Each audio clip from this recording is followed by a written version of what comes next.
چہار سدہ خیبر پختونخوا سے ظاہر شاہ صاحب پوچھتے ہیں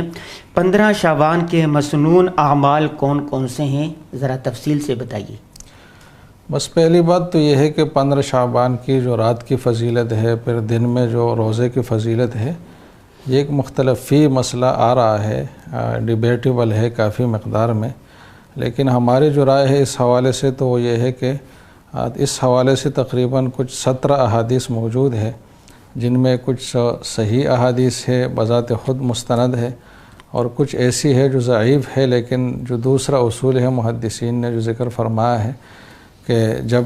ایک حدیث کے کئی سارے شواہد اور قرائن مل جائے تو اس سے بھی وہ حدیث کو ایک مضبوطی مل جاتی ہے اور وہ ایک مستند حدیث کی شکل میں بن جاتی ہے۔ تو اس اصول کی روح سے بھی یہ احادیث اگر تمام کے تمام ہم لا لیں تو ایک مستند بات اس سے نکلتی ہے اور اس کو شریعت کی بات کہا جا سکتا ہے، جبکہ کچھ احادیث تو بذات خود سند کے لحاظ سے بھی صحیح ہے۔ تو ان احادیث سے مجموعی طور پر جو بات ثابت ہے وہ یہ ہے کہ یہ رات فضیلت والی ہے، اور اس رات میں عبادات کا ایک اضافی فضیلت اللہ کی طرف سے ایک ثواب ملتا ہے جو عام دوسری راتوں میں، شعبان کی دوسری راتوں میں وہ فضیلت نہیں ملتی۔ البتہ اس رات کے لیے کوئی خاص عبادت پھر مقرر نہیں ہے کہ آپ نے یہ کرنا ہے وہ کرنا ہے، بلکہ اس میں جو سب سے پہلے جو فرائض ہے اس کا بھرپور اہتمام کرنا چاہیے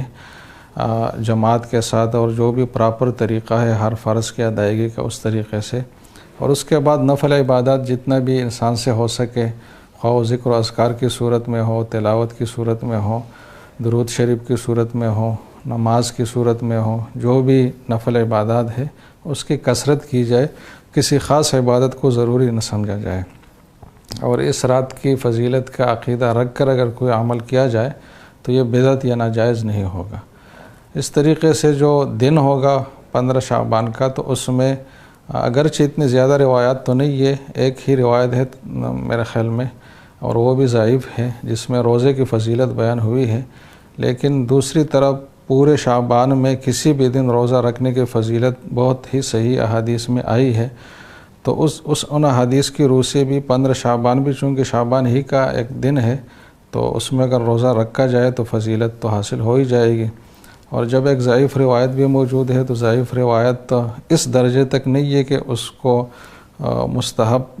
سمجھ کر یا اس کو مطلب قابل عمل سمجھ کر اس پر عمل کیا جائے،